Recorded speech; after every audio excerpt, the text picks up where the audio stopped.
Have you ever planned the perfect escape?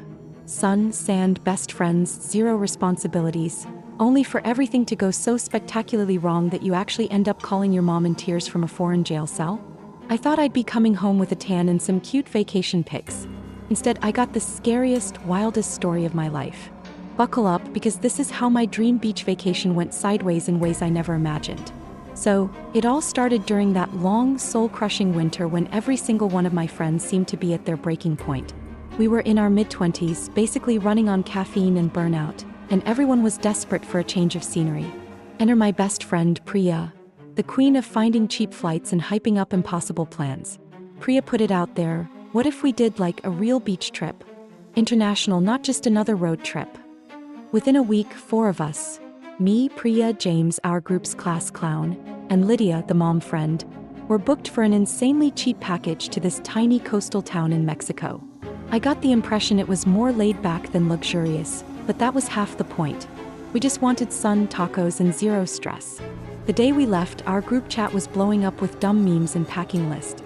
Don't forget sunscreen, and shot glass contest at the airport.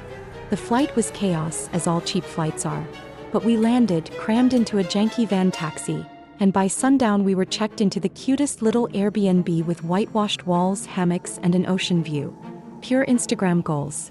The first 2 days were everything we'd hoped. Exploring street markets, eating our way through taco stands, chasing each other into the waves, and dancing to bad reggaeton at sticky floored beach bars. Priya and James became obsessed with this local drink called La Diabla. Basically a tamarind margarita, but somehow 3 times as strong. Lydia documented everything. Boomerangs of clinking glasses, every sunset, every awkward sunburn. If happiness could be bottled, we'd have had enough to last the whole year. I honestly thought, this is one of those core memories. None of us had any idea it would become the story we'd be telling for the rest of our lives. Usually with a nervous laugh and a shiver. The 3rd night, James found this bar off the main strip. Locals only, he insisted.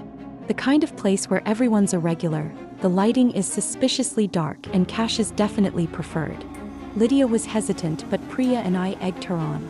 It's an adventure, we sang. YOLO. Inside it was a scene, blinking Christmas lights, a jukebox blaring, and the smell of tequila in the air.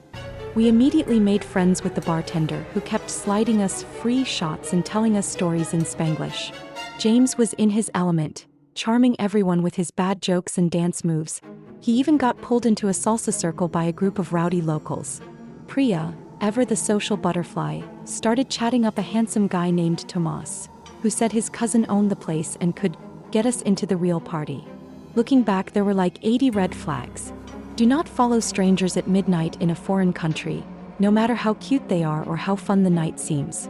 But we were tipsy, sunburned, and invincible. Tomas led us out the back through an alley to a rooftop, where the real party was a handful of people, loud music, and a view of the whole sleepy town. We danced, laughed, and drank whatever was handed to us. At some point, Lydia tried to drag us out. Guys, we should go, it's late. But we brushed her off. Midnight turned to 2 a.m. and the party started thinning out. That's when things got hazy. I remember Tomas and another guy arguing in rapid Spanish. Suddenly, everyone was rushing around, grabbing bags, and someone yelled at us to move. We stumbled down the stairs. Priya was giggling, James kept saying, "What's going on?" And Lydia was practically carrying me because the world felt tilted. Outside, the bar's front was surrounded by flashing lights and men in uniforms. Police. Officers were shouting in Spanish, guns drawn. I felt my heart stop. Before we could even make sense of what was happening, a cop grabbed James, shoving him against the wall. Within seconds, Priya and I were handcuffed, Lydia sobbing and trying to translate between the cops and our panicked group. It was chaos. Yelling, blaring sirens, Tomas nowhere to be seen. They searched our pockets. They opened James's backpack. Inside was a small, plastic-wrapped baggie. Something white. My stomach dropped. James started screaming in English. "That's not mine.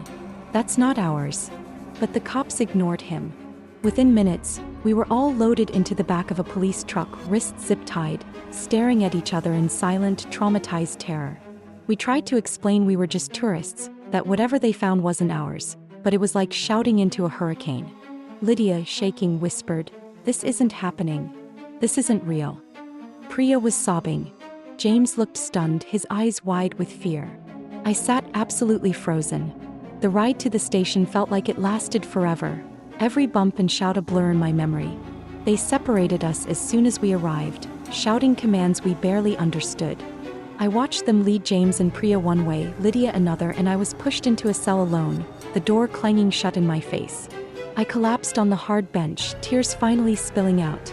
I thought of my parents, my job, every dumb "don't get arrested abroad" warning I'd ever ignored. I replayed every step, every shot, every choice that got us there. That first night in that cell was the most terrifying, lonely, and shameful night of my life. But what happened the next morning? That's when things turned from bad to absolutely unbelievable. Want to hear what it's like to get interrogated in a foreign language, call your mom from jail, and discover the twists that turn the whole nightmare upside down? Make sure to follow me and check back for part 2. I promise it gets even crazier.